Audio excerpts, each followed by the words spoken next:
والسلام على باقي الأئمة الذين هم أمناء الرحمن بالخصوص على سيدنا ومولانا صاحب العصر والزمان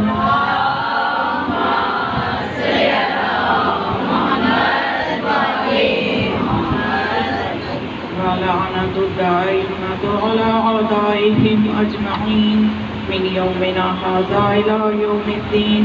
قال أمير المؤمنين علي بن أبي طالب عليه السلام: كفى بي عزا أن أكون لك عبدا سلما. اللهم صل على محمد وعلى محمد. آپ کی سماعتوں کے لیے میں نے مولا کائنات امیر المؤمنین علی بن ابی طالب علیہ السلام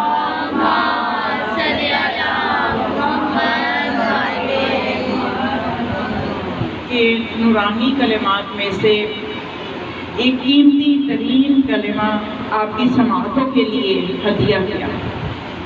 اب ہر کسی نے اس کلمے کو اپنی اپنی معرفت کے حساب سے ہضم کرنا ہے، سمجھنا ہے. جتنی کسی کا تزکیہ نفس ہو چکا ہے، جتنی جس کی نفس کی تربیت ہو چکی ہے، وہ اتنا ہی اس فرمان سے فیض یاب ہوگا. جتنی کسی کی روح توانا ہے، وہ اتنا ہی زیادہ فیض یاب ہوگا، کیونکہ آل محمد علیہ السلام جو ہے یہ نور ہے، اور ان کا جو کلام ہے وہ بھی نورانی کلام ہوتا ہے. اور نور کے لیے جس ظرف کی ضرورت ہے اس ظرف کو بھی پاکیزہ اور نورانی ہونا چاہیے. تو پھر ان کی تعلیمات، ان ہستیوں کی تعلیمات اس ظرف میں جب سماتی ہیں تو اس بندے کے عمل سے پھر اظہار ہوتا ہے اور لگتا ہے کہ یہ مولائی ہے، یہ علی والا ہے، یہ حسین والا ہے.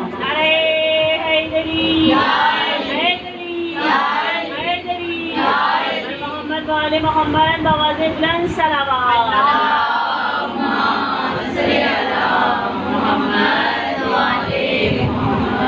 دیکھیے جو کربلا ہے وہ قتل گاہ بھی ہے، درس گاہ بھی ہے. کربلا میں بہت سے ایسے یقیناً واقعات ہوئے ہیں کہ انسانیت کے لیے تاحیات رونے کے لیے کافی ہے، لیکن کربلا میں بہت سی ایسی چیزیں ہیں، بہت سی ایسی مشاہدے کیے گئے ہیں، بہت سے ایسے نتائج ہیں واقعہ کربلا کے کہ یہ کہا جا سکتا ہے کہ کربلا جو ہے اس میں جمال بھی ہے.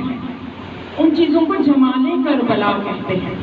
جیسے خدا ہے نا، خدا کی کچھ صفات جو ہیں وہ صفات جمالی ہیں، کچھ صفات جلالی ہیں. صفات جمالی کون سی ہیں؟ خدا رحمان ہے، کریم ہے، رحیم ہے، رحم کرنے والا ہے، اور وہ فرماتا ہے کہ میری رحمت میرے غضب پہ سبقت لیے ہوئے ہے. تم میری طرف آؤ تو صحیح، اے میرے بندو تم میرے سے محبت تو کر کے دیکھو میں تمہیں دیتا کیا. تو یہ توحید جو ہے یہ کربلا کا ایک بہت اہم درس ہے.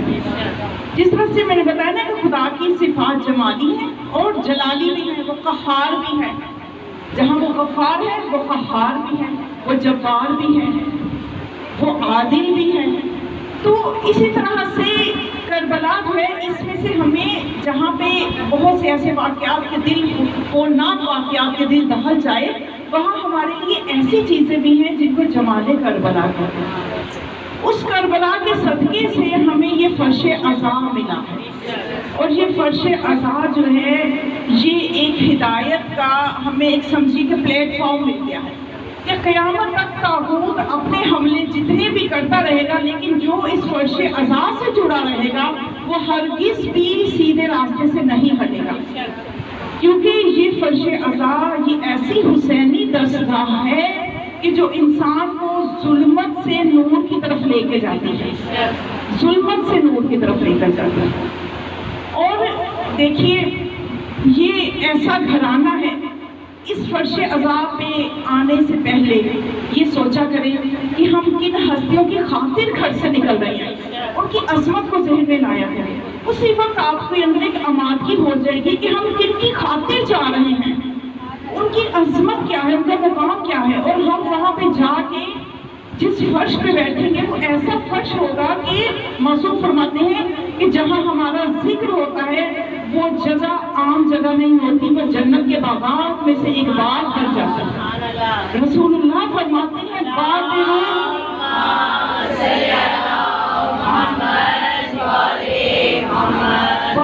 الی ریاض الجنہ، ایک ریاض الجنہ وہاں پہ ہے نا مدینہ، ماشاءاللہ جو گئے ہیں دیکھیں، جو نہیں گئے اس فرش عزا کے صدقے سے سچے دل سے ہم سب یہ دعا کرتے ہیں جو نہیں گئے ان کو خدا بلائے، اور جن کو بلا دیا ہے میں بار بار بلائے۔ ریاض الجنہ مدینہ میں جو ایک ممبر اور مسجد کے درمیان کی جو جگہ ہے ریاض الجنہ، تو اگر ابھی تک وہاں نہیں گئے تو مایوس نہیں ہونا، یہ سخیوں کا در ہے، یہاں سے مایوس وہ کسی کو بھی نہیں کرتے۔ آپ اس وقت ریاض الجنہ میں بیٹھے ہو، رسول خدا صلی اللہ علیہ وآلہ وسلم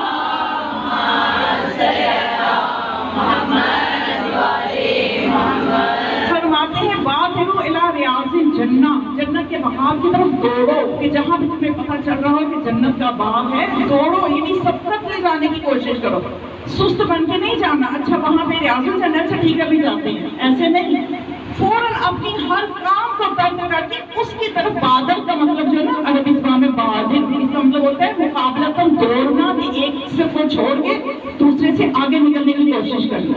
مقابلہ دو کے درمیان جب ہوتا ہے نا تو یہ باب مقابلہ سے ہے۔ بادروا، جن کو عربی کی تھوڑی گرامر یقیناً وہ سمجھ آئیں گے، دوڑو، جلدی کرو، سبقت لے جانے کی کوشش کرو ان ریاض الجنہ کی طرف جانے کے لیے۔ تو اس شخص نے، ایک شخص جو راوی جو یوسف کہا تھا، اس نے کہا یا رسول اللہ، جنت کے بغیر دنیا میں، جنت تو آخرت میں جب وہ سارا حساب کتاب ہو کر جائیں گے تو دنیا میں جنت کہاں؟ تو آپ نے فرمایا جہاں ہمارا ذکر ہوتا ہے وہ ریاض الجنہ ہے، تو اس کی طرف سبقت لے جانے کی کوشش کریں۔ یہ ہے جمال کربلا، کہ ہمیں ایک ریاض الجنہ، ایک ایسا ٹکڑا مل جاتا ہے کہ جس میں ہم ہدایت حاصل کرتے ہیں، اور اس میں آپ یہ دیکھیں کہ اس در سے، سخیوں کے در سے مانگنا ہے ہم نے، اور جب اس در پہ آ جاتے ہیں تو وہ کسی کو بھی خالی ہاتھ نہیں لوٹاتے۔ ایک رسول خدا صلی اللہ علیہ وآلہ وسلم کا صحابی تھا،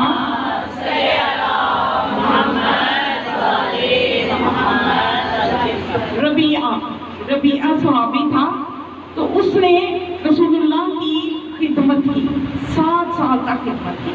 تو ایک دن نبی کریم نے فرمایا اے ربیعہ، تم نے 7 سال تک خدمت کی ہے، میری خدمت کی ہے، ہمارے گھرانے کی خدمت کی ہے، بس اب تو کچھ مانگ۔ کیا مانگنا چاہتا ہے؟ اور ذرا غور کیجیے گا، بہت اہم نقطہ ہے اور پیغام ہے جو میں آپ کو اس واقعہ کے وسیلے سے دینا چاہتی ہوں۔ تو اس نے سوچا، اسے کچھ سمجھ نہ آئی، ربیعہ کو کچھ سمجھ نہیں، اس نے کہا امہلنی حتی افکر، مجھے کچھ مہلت دیں یہاں تک کہ میں سوچ بچار کر لوں۔ اگلے دن وہ آیا تو آ کے کہنے لگا کہ یا رسول اللہ، میں نے سوچ لیا ہے کہ میں آپ سے کیا مانگوں۔ تو آپ نے فرمایا پوچھو، تو مانگو، کیا مانگتے ہو؟ تو اس نے کہا کہ تسأل اللہ، آپ اللہ سے سوال کر رہے ہیں ان یجعلنی معک فی الجنہ، کہ خدا جنت میں مجھے آپ کے ساتھ رکھے، آپ کے رتبے پہ رکھے۔ اب دیکھیے ہم جنت کی دعا مانگ کے سمجھتے ہیں ہم نے کافی اہم کام کر لیا، بس فارغ ہو گئے، جنت کی دعا مانگ لی، لیکن جنت کے بہت سے درجات ہوں گے۔ روایات سے یہ چیز ثابت ہے کہ جنت کے بہت سے درجات ہوں گے، وہاں پہ جا کے مومنین ایک دوسرے کے درجات پہ رشک کریں گے اور پھر حسرت کریں گے کہ ہم دنیا میں ایسے کام کرتے جیسے انہوں نے کیے جو ہم سے بلند درجے پہ ہیں۔ ان کے درجات ہر انسان کے اس کے عمل کے حساب سے ہوں گے۔ اب اس نے کیا عقل مندی کی، اس نے وہ درجہ مانگ لیا کہ میں آپ کے ساتھ جنت میں ہوں، آپ کے درجے پہ ہوں۔ تو رسول اللہ نے کچھ دیر سر جھکایا، سوچتے رہے اور پھر پوچھا ما علمک ھذا، تجھے یہ کس نے سکھایا کہ تو اس قابل ہو گیا کہ تو مجھ سے مانگ کیا رہا ہے؟ دیکھیے اب ہم بھی اگر ہمیں ایسا موقع ملتا ہے تو ہم کیا کرتے ہیں، ہم فوراً سے اگر کسی کو گھر کی پریشانی ہے، یا اللہ میرا اپنا گھر ہو جاتا، ہم سمجھتے ہم نے بہت تیر مار لیا، بہت بڑی دعا مانگ لی، کسی کی اولاد نہیں ہے بس ایک اولاد مانگ لی۔ یہ سب چیزیں ہمیں مانگنا ہی اس در سے نہیں آتی۔ یہ سب مانگنا بالکل ایسے ہے کہ جیسے کسی بادشاہ کے پاس جا کے تو اسے کہیں مجھے 10 روپے چاہیے، آج کی میری ضرورت ہے 10 روپے، تو بادشاہ کہے گا میری توہین کر رہا ہے کہ اتنا سفارشیں لگا کے میرے پاس آیا اور آ کے میرے سے 10 روپے مانگ رہا۔ تو ان سے انسان کو اپنے آپ کو بلند کرنا پڑتا ہے، اپنی سوچ کو بلند کرنا پڑتا ہے۔ نعرہ تکبیر، اللہ اکبر، رسالت، یا رسول اللہ، حیدری، محمد والے محمد، لندر صلوات،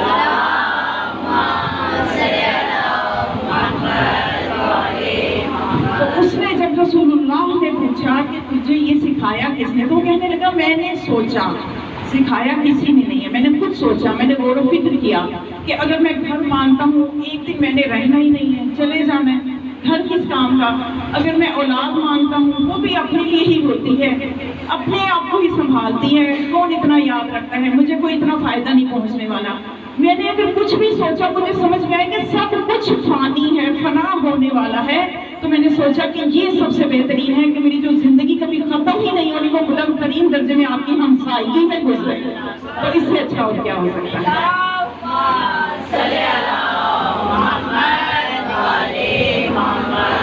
تو بس مومنات، یہ جو عزاداری ہے یہ ہمارے ہاتھ میں ایک بہت بڑی نعمت ہے۔ حسین ابن علی ہمارے لیے خدا کی اتنی عظیم نعمت ہے کہ ہم نے کبھی احساس نہیں کیا کہ مولا حسین کتنی بڑی نعمت ہے ہمارے لیے، کتنی زیادہ شفاعت مولا حسین کے صدقے سے ہوگی۔ یہ عزاداری، یہ مجالس، اب دیکھیے نا، اس نے رسول اللہ کی خدمت کی۔ اب جو پیغام میں آپ کو دینا چاہتی ہوں، اس نے 7 سال خدمت کی نا، تو رسول اللہ نے اس سے پوچھا کہ اب تم مجھ سے کچھ مانگو، تو ان سب اس گھرانے کی جتنے افراد ہیں ان سب کا کردار ایک ہے۔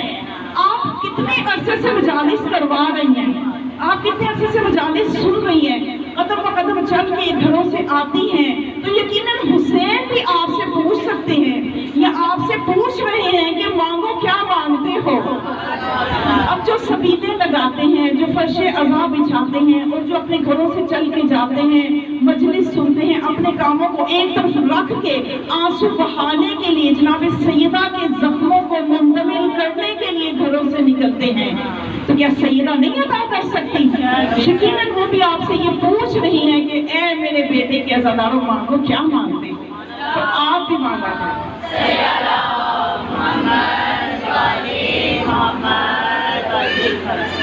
تو وہ جو نورانی کلمہ میں نے آپ کے سامنے تلاوت کیا، میں بتانا یہ چاہتی ہوں کہ ان ہستیوں نے ہمیں سمجھایا، انہوں نے ہمیں خدا کی معرفت حاصل کروائی ہے۔ جیسا کہ میں نے مولا سجاد علیہ السلام کا ایک فرمان مولا فرماتے ہیں،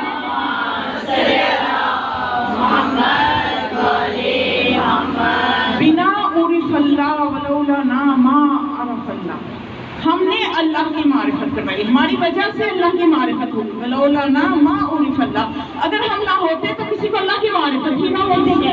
بنا عبد اللہ، مولا فرماتے ہیں ہماری وجہ سے اللہ کی عبادت ہوئی، ولولا ما عبد اللہ، اگر ہم نہ ہوتے تو اللہ کی عبادت نہ کوئی کرتا۔ ظاہر معرفت نہ ہوتی تو عبادت کون کرتا؟ پہلی سٹیج تو معرفت کی ہے کہ اس اللہ سے محبت کی جائے کہ جس اللہ کے لیے علی ہی فرما رہے ہیں۔ مولا کائنات کون؟ مولا کائنات کون؟ امیر المؤمنین کون؟ علی، وہ علی کہ جس کی شان میں آیات اتر اتر کے قرآن کو سجایا گیا، وہ علی جس کے بارے میں تمام مسلمان مسلک اہل سنت اور مسلک مکتب تشیع مل کے اس بات کا یقین رکھتے ہیں کہ 300 آیات علی کی شان میں نازل ہوئی۔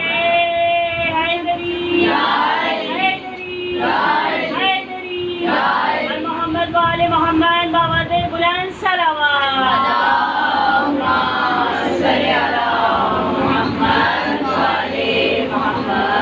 تھوڑا آگے تشریف لے جائیں۔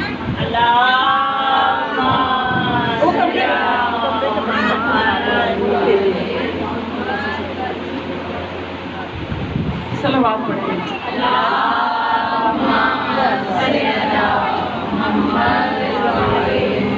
بس تھوڑا سا یہ مولا کائنات کے وسیلے سے آپ کو بیدار کرنا چاہ رہی ہوں، اس لیے کہ نہ تو میں آپ کی صلوات سے خوش ہو رہی ہوں، نہ میں آپ کے جو چہروں کو پڑھ رہی ہوں نا، جو مجلس پڑھ رہا ہوتا ہے نا وہ چہرے بھی پڑھ رہا ہوتا ہے۔ مجھے پتہ ہے کہ کون کون مومنہ کا وجودی طور پہ یہاں ہے، ذہنی طور پہ کہیں اور ہے، کہیں تو میں بتا دوں تو وہ مان بھی جائیں گے۔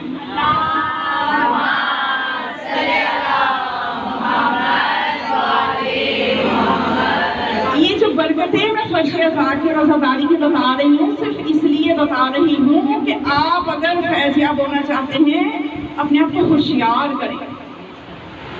انہیں ہوشیار مومن چاہیے، سوئے ہوئے مومن نہیں چاہیے. ایسی مومن چاہیے، ایسی مومنات چاہیے کہ جو زمانے کے مطابق بصیرت رکھیں، زمانے کے مطابق اپنے آپ کو ڈھالیں، دلیر ہوں، شجاع ہوں، بابصیرت ہوں، ہوشیار ہوں، ایکٹیو ہوں. تب کہیں جا کے اس گھر کی کنیزیں بنتی ہیں. ہم آرام سے 2.5 تولے کی زبان ہلا کے کہہ دیتے میں کنیز زہرا ہوں.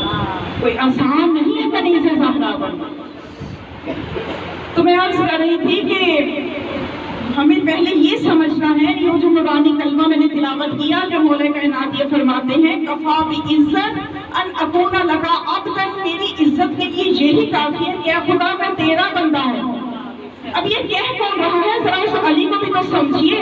وہ علی کہ جس کی شان میں آیات سے قرآن کو سجایا گیا، وہ علی کہ جو عمل کرے تو قرآن بنتا چلا جائے، وہ علی کہ جس کی شان میں 300 آیات نازل ہوئی، وہ علی کہ جو ٹھوکر مارے تو مردہ زندہ ہو جائے، وہ علی جو ایک شب بستر رسول پہ سوئے تو خدا کی مرضیاں خرید لے، وہ علی جو انگلی کی ایک انگلی سے در خیبر کو اکھاڑ کے ہوا میں لہرا دے، وہ علی جس کے بارے میں رسول یہ فرمائے جبکہ رسول کی پوری زندگی ہی علی کے فضائل پڑھتے گزری. یوں لگا اگر رسول خدا کی سیرت، ان کی زندگی حیات طیبہ کا مطالعہ کرے تو آسانی سے کوئی بھی مسلمان اس نتیجے پہ پہنچ سکتا ہے کہ لگتا ہے کہ رسول کی زندگی کا مقصد ہی فضائل علی بیان کرنا تھا. وہ علی جس کے بارے میں رسول یہ فرما گے کہ اے علی ابھی تو میں نے تمہارے فضائل بتائے ہی نہیں ہیں، ساری عمر فضائل علی بتاتے رہے، تو پھر یہ فرما گے کہ اے علی میں نے تو ابھی تیرے فضائل بتائے ہی نہیں ہیں. اگر میں تیرے فضائل بتاؤں کہ جو فضائل اللہ کے ہاں تیرے ہیں، جو عرش والوں کے ہاں تیرے ہیں، ابھی میں نے مکمل نہیں بتائے، ابھی تو کچھ بتائے ہیں. اگر میں کبھی مکمل بتاؤں یا اس سے زیادہ بتاؤں، لوگ تیرے قدموں کی مٹی کو آنکھوں کا سرما بنا لیں گے.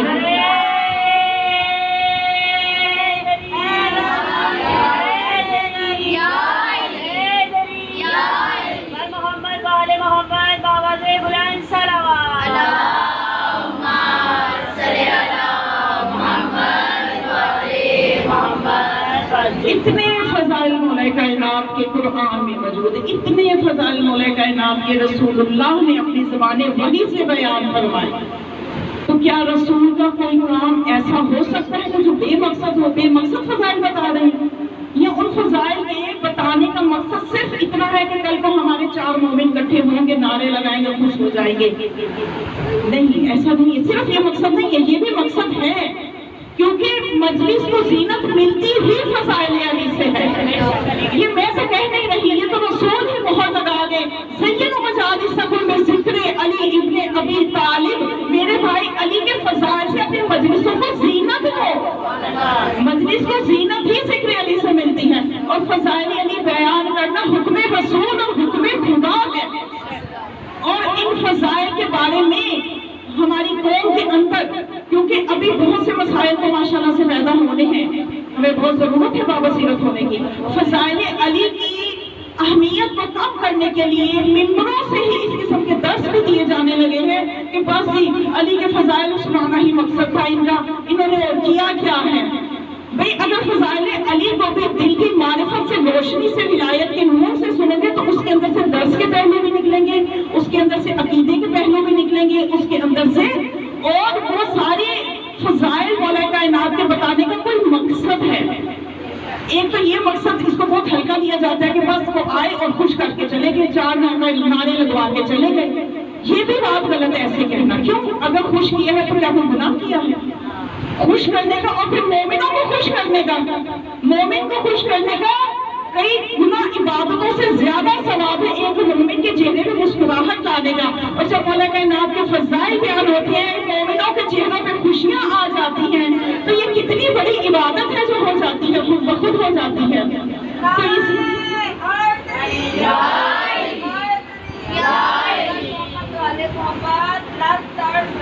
اللہ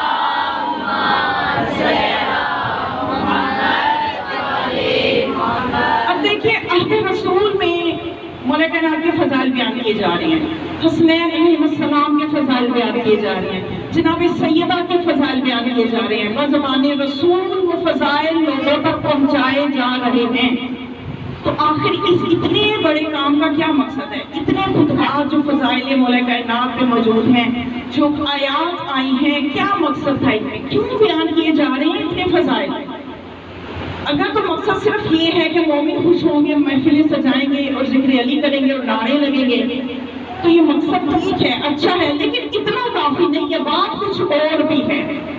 توجہ چاہوں گی یہاں بیان کرنا، بات کچھ اور بھی ہے کہ اتنے فضائل جو رسول اللہ نے بیان فرمائے، پھر رسول اللہ جب اس دنیا سے تشریف لے گئے، اسی علی کے فضائل کو دبایا جانے لگا، حتیٰ کہ ایک دور ایسا آیا کہ ممبروں سے 80 سال تک تقریباً، اور اس کے بعد بعض تاریخ کی کتابیں لکھتی ہیں کہ 100 سال تک مولا کائنات کو تبرہ کیا گیا، ان کے اوپر، ان کے باوجود پہ تبرہ کیا گیا، یعنی اتنا سخت ترین دور آتا چلا گیا۔ یہ ذرا دیکھیں نا، تھوڑا سا سرسری سا اگر جائزہ لیں، ایک وقت ہوتا ہے کہ رسول فضائل بیان کر رہے ہیں، لوگ سن رہے ہیں، اس کے بعد ایک زمانہ آتا ہے کہ فضائل کو بدلا جانے لگا، یعنی وہ منسوب دوسروں سے کیے جانے لگے، اس کے بعد پورے جو ہے وہ حدیثوں کی فیکٹریاں لگ گئیں، پھر وہ جو فضائل ان کو لگا کہ سارے کے سارے ہم نے اپنے کے ساتھ لگا دیے، اب کچھ لوگ بچ گئے ہیں، ان کے حصے نہیں آئے، ان کے لیے فیکٹریاں لگا دی اور حدیثیں کر لی۔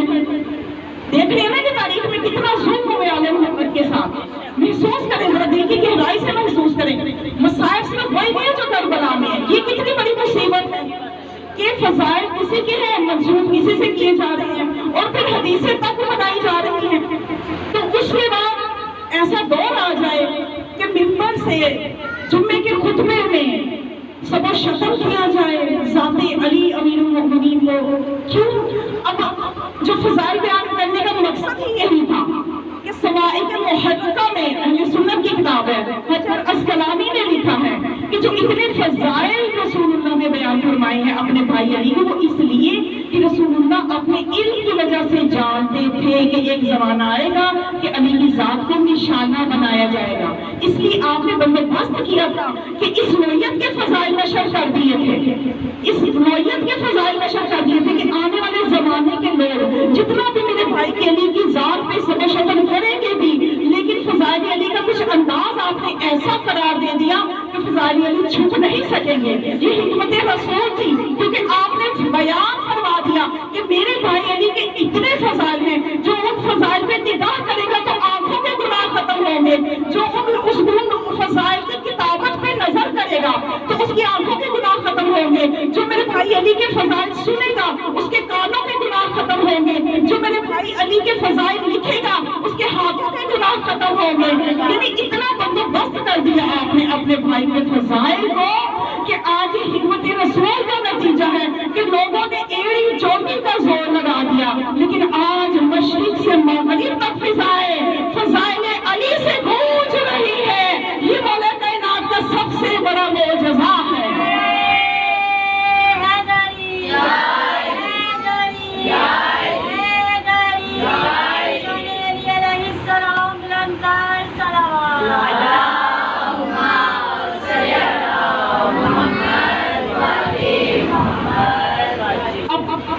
اب ہم مولا کائنات کی ہستی کی مکمل معرفت میں کروا سکتی ہوں، اس لیے کہ رسول اللہ نے فرما دیا یا علی ما عرفک الا اللہ وانا، اے علی تجھے سوائے میرے اور اللہ کی کسی نے پہچانا ہی نہیں ہے۔ یہ تو میں نے تھوڑی سی جھلک دکھائی ہے کہ ذرا اس علی کو سمجھیے، اس علی کی عظمت کو سمجھیے۔ اب دشمن جو پورا زور لگا رہا ہے فضائل علی کو کم کرنے کے لیے، ذات علی کی کشش کو ختم کرنے کے لیے، آج تک زور لگایا جا رہا ہے، آج تک زور لگایا جا رہا ہے، لیکن خدائی انتظام بھی بہت ہی اعلیٰ پائے گا ہے۔ خدا فرماتا ہے مکروا ومکر اللہ واللہ خیر الماکرین، تم جتنی مرضی تم چلاکیاں کرو، جتنے مرضی مکر کرو، لیکن اللہ کی چال سب کی چالوں پہ غالب آنے والی ہے، اللہ بہترین تدبیر کرنے والا ہے۔ اب مسجد نبوی کی جب توسیع ہوئی، وہاں پہ جب دروازے نئے بنے تو کسی پہ خلیفہ اول کا نام ہے، کسی پہ دوسر کا نام ہے، جب 3 نام لکھ لیے تو چوتھے دروازے پہ عبد الملک کا نام لکھ دیا، باب عبد الملک، باب ولید، یہ سارے نام لکھ لیے۔ تو اب لوگوں نے اعتراض کیا کہ چوتھے پہ تو لکھ دیتے کہ بابا علی اس پہ تو لکھ دیتے، حتیٰ کہ پاکستان سے بھی جو ہے نا لکھ کے انہیں خط بھیجے گئے کہ یہ کیا کیا ہے آپ نے، لیکن اس کا یہ عالم ہے کہ چوتھے دروازے پہ جا کے اپنے وقت کے خلیفوں کے نام لکھنا شروع کر دیے، تو پھر ہمیں اسی سے کیا پرواہ؟ خدا کا انتظام سب سے بلند ہے، خدا نے جنت کے دروازے پہ لکھا ہوا ہے لا الہ الا اللہ محمد رسول اللہ علی ولی اللہ اخو رسول اللہ۔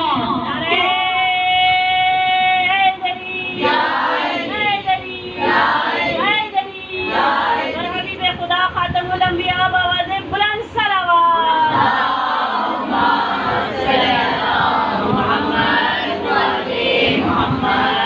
وہ علی جس کی عظمت کے لیے خدا نے انتظامات ایسے کر رکھے ہیں، تو وجہ کیا ہے؟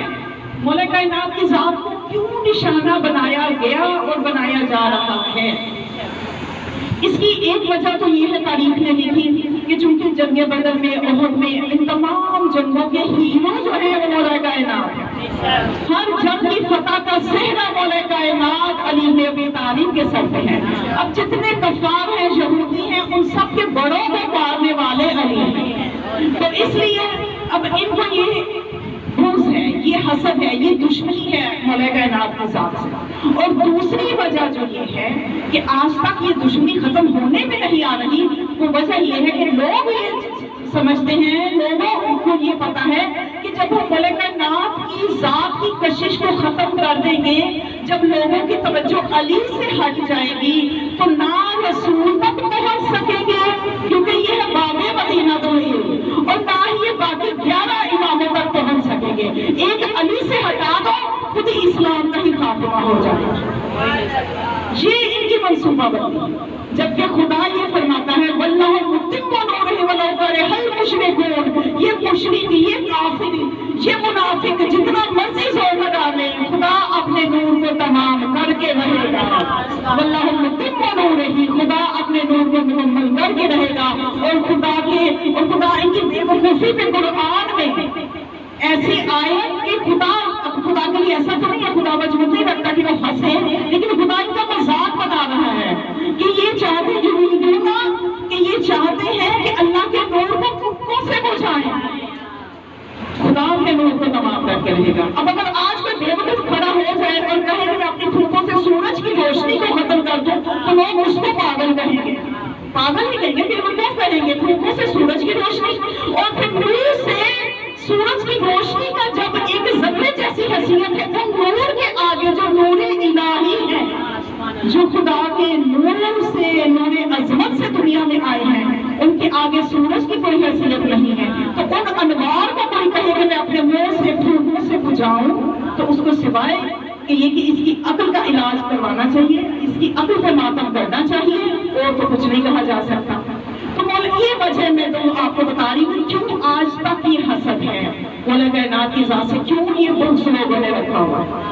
اب کچھ سمجھ میں آیا کہ مولا کائنات، کچھ سمجھ میں آیا کہ کس عظمت کے مالک ہیں، اور وہ علی جب یہ فرمائے کہ میری عزت کے لیے یہ کافی ہے کہ میں تیرا بندہ ہوں، اے خدا میں تیرا، یہ اپنی عبودیت پہ ناز کر رہے ہیں، تو سوچئے کہ وہ علی جو دروازہ ہے اس شہر کا، تو اس مدینہ العلم کی کیا عظمت ہوگی کہ جس کے دروازے کی یہ عظمت ہے، اور وہ مدینہ العلم رسول خدا کہ خدا کی کیا عظمت ہوگی کہ جس کا یہ رسول ایک عبد ہے۔ نعرہ تکبیر، اللہ اکبر، نعرہ رسالت، یا رسول اللہ، نعرہ حیدری، یا حیدری، یا حیدری، محمد والے محمد، لازدر صلوات، اللہم صلی علی محمد والے محمد۔ مولا کائنات یہ فرماتے ہیں خدا میری عزت کے لیے کافی ہے، میں تیرا عبد ہوں۔ عبد کون ہوتا ہے؟ عبد عبادت کرنے والے کو نہیں کہتے، عبادت کرنے والے کو عبد نہیں کہتے، عبد عربی میں کہتے ہیں غلام کو، غلام کو۔ اور غلام کون ہوتا ہے؟ غلام وہ ہوتا ہے کہ جس کی 24 گھنٹے نظر آقا پہ ہوتی ہے کہ اس کا اشارہ ملے، جو ملے میں وہی کروں۔ جو آقا کا حکم ہو میں وہی کروں. اب عبودیت اگر سیکھنی ہے، اللہ کے بندے بننا ہے، تو پہلے دیکھو علی کیسا اللہ کا بندہ ہے، علی کیسی اطاعت کرتا ہے اپنے آقا کی، اپنے مالک کی. علی اطاعت کی کس منزل پہ ہے؟ علی اطاعت کی اس منزل پہ ہے کہ علی جی فرماتے ہوئے نظر آتے ہیں کہ اگر کوئی مجھے یہ کہے کہ ہاں میں تمہیں 7 اقلیم یعنی 7 دنیایں 7 حکومتیں بڑی بڑی دے دوں، صرف اے علی آپ نے اتنا کام کرنا ہے کہ چونٹی کے منہ سے جوڑ کا چھلکا چھیننا ہے، صرف اتنا ظلم آپ نے کرنا ہے. یہ آپ کر دیں تو آپ کو 7 حکومتیں 7 اقلیم کی حکومت مل جائے گی.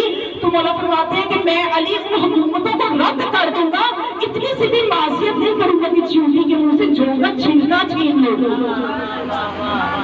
یہ منزل عبودیت.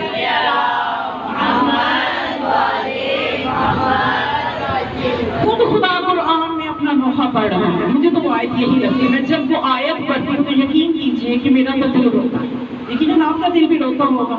ما قدر اللہ حق قدرہ، انہوں نے خدا کی قدر نہیں کی جیسے اللہ کی قدر کرنی چاہیے تھی. آج وہی ہم کر رہے ہیں. ہم مولا کائنات کی ذات پہ تو اپنا وقت لگاتے ہیں، ہم ان کی فضائل ان کی سیرت کو تو سنتے ہیں سمجھتے ہیں، کبھی ہم نے اپنے خدا کے لیے وقت نکالا کہ اس خدا تک علی ہمیں جب پہنچانا چاہتے ہیں. علی کی پوری زندگی کا مقصد یہ ہے، مولا کائنات کی عبودیت کا مقصد یہ ہے کہ ہمارے لیے نمونہ عمل ہے. ہم انہیں دیکھیں کہ جس خدا کے آگے علی پوری رات سجدے میں گزار دے، جس خدا کی محبت میں علی صحراؤں میں نکل جائے، ہر وقت زبان سے تسبیح جاری ہو، جس علی کو دیکھ کے خدا یاد آئے، تو کیا ہم خدا تک پہنچے ہیں؟ آج ہمارے بچوں میں عقیدہ توحید کمزور ہوتا چلا جا رہا ہے. توحید ذرا ہم پہ آزمائش آتی ہے، ہم خدا کو سمجھتے کچھ نہیں، پتہ نہیں خدا میری کیوں نہیں سن رہا، پتہ نہیں خدا کو کیا مسئلہ ہے. اس قسم کی باتیں کی جا رہی ہیں. خدا کی جو عظمت ہمارے دلوں میں ہونی چاہیے تھی، خدا کی جو محبت، میں خوف نہیں کہہ رہے، خوف خدا بعد میں، پہلے خدا کی محبت اپنے اندر پیدا کریں، پہلے خدا کی محبت اپنے اندر پیدا کریں. کس طرح سے پیدا کریں؟ ان نعمتوں پہ غور کیا کریں جو خدا نے ہمیں دی. اپنے آپ کو خدا تک اگر ہم پہنچا لیں گے تو سمجھ لیں کہ ہم نے سب کچھ پا لیا. اپنے آپ کو بیدار کیجیے، اللہ کی محبت کے لیے اپنے قلوب کو آمادہ کیجیے. کیسے ہم اللہ کی محبت کو حاصل کریں؟ ایک مثال میں آپ کے سامنے دیتی ہوں کہ باپ گھر آتا ہے، اس کے بچے جاتے ہیں، ارے باپ کو باہر سے آئے تو پاس جاتے ہیں. ایک بیٹا کہے گا بابا جان، ضد کرے گا مجھے آج میں فلاں کھلونا دے کے آیا ہوں، آپ نے مجھے وہ لے کے دے دیا. باپ کہے گا اچھا ٹھیک ہے. ایک بیٹا جائے گا، وہ کہے گا بابا آج میں نے فلاں جگہ ایک ڈریس دیکھا ہے، آپ نے مجھے وہ لے کے دے دیا. اور ایک بیٹا جائے اور باپ کے کان میں یہ کہے کہ بابا مجھے کچھ نہیں چاہیے، مجھے صرف آپ چاہیے. باپ کے دل میں اس بچے کے لیے کیا تڑپ ہوگی، کیا محبت ہوگی. ہے وہ تینوں کا باپ، لیکن اس کے دل میں ایک الگ محبت پیدا ہو جائے گی. چلے میں آپ کو ایک ہدایت سے بچیوں کے لیے کہ مزید ہم نے اپنے آپ کو کیسے خدا تک پہنچانا ہے. ایک بادشاہ تھا، اس نے اپنی سلطنت میں یہ اعلان کروایا کہ کل جو ہے میرا محل، ایک مخصوص وقت کو اس نے اعلان کیا کہ کل 2 بجے تک میرا محل، صبح 9 بجے کھلے گا اس کا شاہی دروازہ، اور جو بھی آئے گا وہ جس چیز کو سب سے پہلے ہاتھ رکھ دے گا وہ اس کی ہو جائے گا. اب یہ جو لوگوں نے اعلان سنا ساری رات سوچتے رہے. کوئی کہنے لگا وہ جو سونے کا ہاتھی ہے نا میں تو اس پہ ہاتھ رکھوں گا. کوئی کہنے لگا کہ بادشاہ کے محل میں وہ جو ایک سونے کی چڑیا ہے میں تو جا کے اس پہ ہاتھ رکھوں. پلاننگ ہوتی نہیں کہ میں یہ کروں گا. اب جب دروازہ کھولا لوگوں کا ہجوم داخل ہوا، کوئی کسی طرف دوڑ ہے، کوئی کسی طرف دوڑ ہے.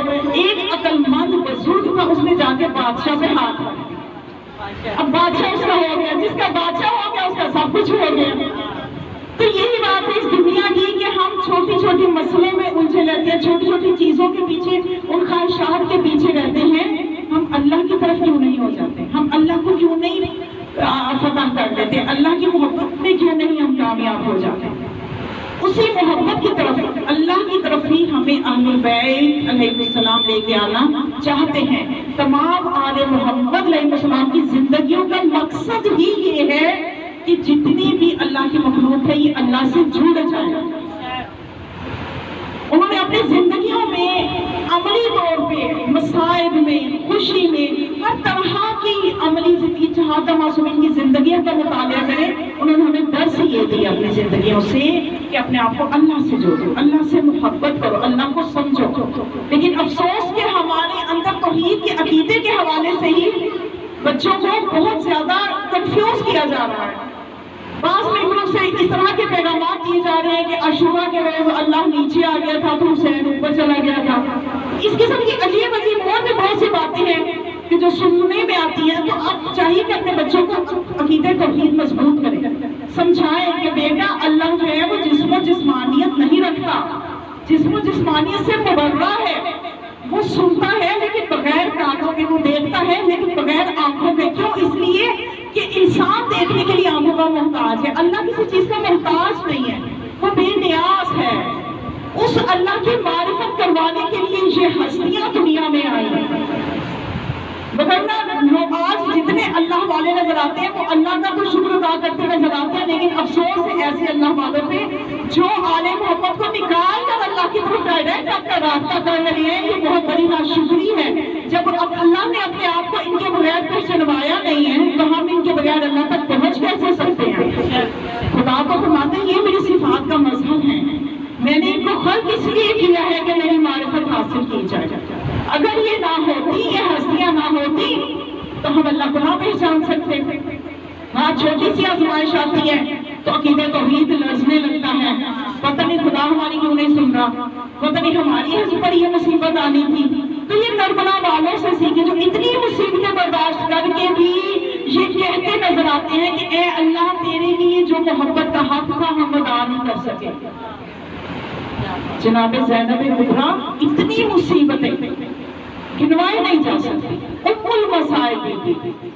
ابن زیاد کے دربار میں ابن زیاد نے کسی چیز سے فائدہ اٹھانے کی کوشش کی تھی۔ اس ملعون نے کہا کہ اچھا ہوا کہ اللہ نے آپ کے خاندان والوں کو قتل کر دیا اور آپ کو بازاروں میں رسوا کیا۔ یہ اللہ کے بارے میں یہ بنت علی آج ایک جملہ بولے تاکہ وہ تاریخ کا حصہ بنے اور ہم یہ کہہ سکیں کہ آل محمد کی توحید اس طرح کی تھی۔ لیکن وہ عالمہ غیر معلمہ، وہ خاتون کے جن کے بارے میں امام فرما رہے ہیں کہ اے بھائی جان آپ عالمہ غیر معلمہ ہیں، آپ کو اللہ نے علم عطا کر کے بھیجا ہے، دنیا میں کوئی آپ کا معلم نہیں ہے۔ وہ عالمہ غیر معلمہ اس ملعون کی چال کو سمجھتی تھی۔ اس نے جب کافی اس طرح کی بکواس کر چکا کہ اللہ کا شکر ہے اس نے آپ کے مردوں کو قتل کیا، اللہ کا شکر ہے اس نے آپ کو رسوا کیا، آپ کو بازاروں میں پھرایا، تو بی بی نے اس کی ساری بکواس کو بی بی نے اپنے ایک نورانی کلمے سے اس طرح سے لاجواب کر دیا کہ وہ جو چاہتا تھا کہ تاریخ میں لکھا جائے وہ تو نہ لکھا گیا، البتہ اس میں لعنت لکھی گئی تاریخ میں۔ بی بی نے جواب دیا، فرمایا وما رأیت الا جمیلا، میں نے تو کربلا میں جمال ہی جمال دیکھا ہے، میں نے تو جمال خدا دیکھا ہے۔ تو آج کوئی توحید کے حوالے، اللہ کے حوالے سے اپنے دماغوں کو خراب کرے تو کرے، لیکن جو آل محمد سے وابستہ ہوں وہ تو ایسا نہ کرے۔ ہمارے لیے تو نمونہ عمل جناب زینب ہے، ان کا کردار ہے۔ ہمارے لیے نمونہ عمل سید سجاد ہے کہ جو اتنی مصیبتیں اٹھا کے ایک جملہ کوئی دشمن بھی دکھا دے، دشمن نے بڑی دشمنیاں کی، بڑی حدیثوں کی فیکٹریاں لگائی، تاریخ کی اہل سنت کی کتابیں اٹھائیں، ان کے محققوں کی کتابیں اٹھائیں، جو ایک جملہ دکھا دے کہ سید سجاد نے ایک دفعہ یہ کہا ہو کہ ہمارے ساتھ ایسا کیوں ہوا۔ ہم تو چھوٹی چھوٹی باتوں میں کہہ دیتے ہیں، ذرا بخار 4 دن زیادہ ہو گیا، پتہ نہیں میری قسمت میں بیماری تھی، پتہ نہیں میں کیوں بخار میں ہو گئی، پتہ نہیں میرے ساتھ ایسا کیوں ہو گیا۔ تو سید سجاد جو سارا دن شہادتیں ان کے سامنے ہوئی، خود بیماری کے عالم میں، آپ تو ماشاءاللہ جانتی ہیں کہ کیا مصائب ہیں ان کے، اس کے باوجود کیا کر رہے ہیں سید سجاد؟ لمبے لمبے سجدے کر رہے ہیں۔ تاریخ نے لکھا کہ لمبے لمبے سجدے کر کے سبحان ربی الاعلی، سبحان ربی العظیم یہ پڑھ رہے ہیں سید سجاد۔ جب یہ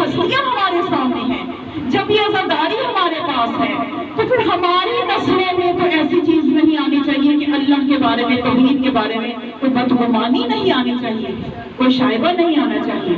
یہ عملی نمونے ہمارے سامنے موجود ہیں. تو بس مومنان، یہ جو عزاداری ہم تک پہنچی ہے، یہ جو واقعات کربلا ہیں، یہ کوئی معمولی قربانیاں نہیں ہیں جو کربلا میں ہوئی ہیں. آج ہم آتے ہیں مجلس پہ، ذرا گرمی ہو جائے، پنکھا بند ہو جائے، بتی چلی جائے، ہم کہتے ہیں کہ پتہ نہیں ہم کتنا ہی احسان کر رہے ہیں جو ہم مجلس میں بیٹھے ہوئے.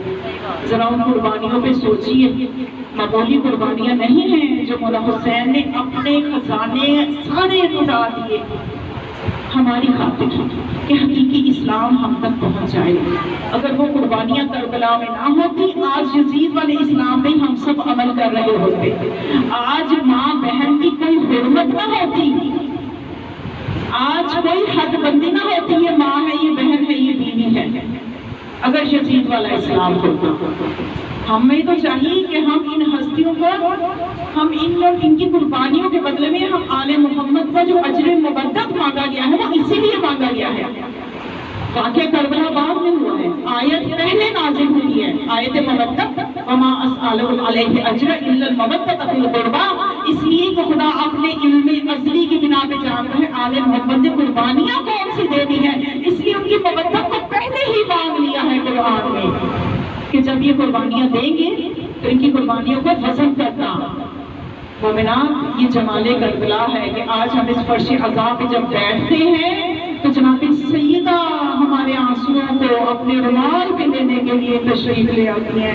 ہماری مجلس سے ہم کہاں، ہم گناہگار کس قابل کہ وہ ہستیاں ہماری مجلس میں قبول کر لیں، وہ ہماری مجلس میں تشریف لے آئیں. یہ بہت بڑی کامیابی ہے، یہ بہت بڑی عظمت ہے، یہ بہت بڑی توفیق ہے جو ہمیں اس در سے ملی ہے کہ ہم اس قابل ہو جائیں کہ ہم جناب سیدہ کو پرسا دیں، ہم اس قابل ہو جائیں ہم بیوی کے بچوں کے غم میں رہیں. ہماری حقیر سے زندگیاں اور بیوی کے بچوں کے عظیم غم یا جناب سیدہ ہم ان پہ رونے کا حق تو ادا نہیں کر سکتے، لیکن بیوی ہم جو کوشش کر رہے ہیں یہ قبول کر لیں، بس آپ ان پہ راضی ہو جائیں. بیوی آج ہم آپ کو آپ کی بیٹیوں کا فرصہ دینا چاہیں گے جو کوفہ اور شام کے بازاروں میں آپ کی باعظمت پردہ دار بچیوں کو میں کہتی ہوں وہ زینب کہ جس نے کبھی نانا کے روزے پہ جانا ہوتا تھا تو یا علی آپ چراغ بجھا دیا کرتے تھے،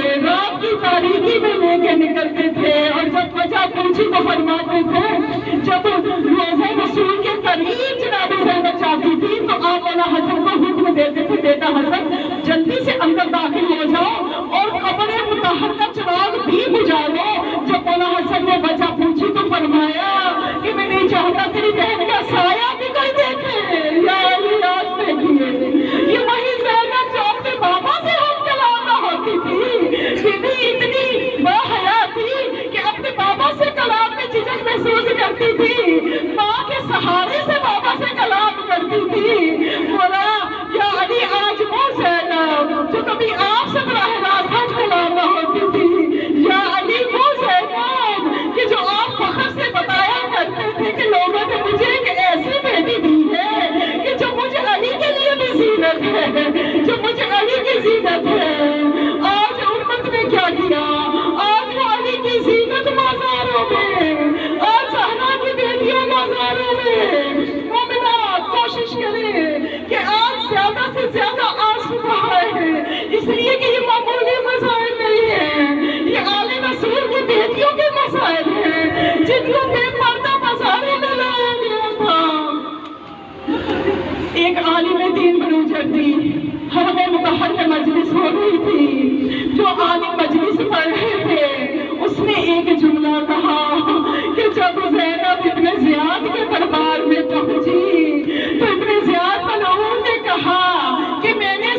نے پوری دنیا کو غیرت کا درس دیا، جس نے قیامت تک کی خواتین کو حجاب کا درس دیا، اس کے آگے ہمارے حجاب کی کیا حیثیت کہ اگر ہمیں دو نہ پہچان نہ محرموں کے سامنے سے گزرنا پڑے تو آپ جانتی ہیں کہ کیا کیفیت ہوتی ہے۔ ہائے وہ زہرا کی بیٹیاں کہ بازار اتنے تنگ تھے کہ ایک طرف سے ہجوم آتا تو بازار کی ایک دیوار کو لگ جاتی ہے، دوسری طرف سے ہجوم آتا دیوار کو دوسری دیوار کو لگ جاتی ہے، یہاں تک کہ جب آج یکم سفر یہ قافلہ شام میں داخل ہوا، یکم سفر کو یہ قافلہ شام میں داخل ہوا، کیسا حبس کا ماحول تھا، کیسا گنر کا ماحول تھا، اور یہ نازوں سے پلی ہوئی بیویاں، کوئی حسین کے سینے پہ سونے والی معصوم بچی ہے، اور یہ علی اور زہرا کی بیٹیاں ہیں کہ حکم دیا جاتا ہے کہ ان کو بازار کے باہر روکو، انہیں وہاں روک دو، اس لیے کہ اب سجاوٹ ختم نہیں ہوئی، بازار کی آرائش ختم نہیں ہوئی، اور بازار کو آئینوں سے شیشوں سے سجایا گیا تاکہ تماشائیوں کو تماشا دیکھنے میں آسانی ہو۔ اس قدر بغض اور دشمنی کا اظہار کیا گیا کہ یہ آل محمد کا قافلہ بازار کے باہر رکا رہا، یہاں تک کہ جب بازار کی تزئین ہو گئی، جب داخلے کی اجازت ہوئی، ایک مرتبہ زینب نے بازار کے ماحول پہ نظر کی، آگے بڑھنے کی ہمت نہیں ہو رہی تھی۔ سید سجاد نے جب کسی نے پوچھا مولا آپ سے جب پوچھیں کہ سب سے زیادہ مصیبتیں کہاں آئیں، آپ فرماتے ہیں شام میں آئی، اور مولا جو 7 مصیبتیں آپ بتاتے ہیں کہ شام میں 7 خصوصی مصیبتیں آئیں، مولا وہ کیا مصیبتیں تھیں؟ تو مولا نے اس شخص نعمان بن منظر سے کہا کہ نعمان بن منظر شام میں مصیبتیں اس قسم کی مصیبتیں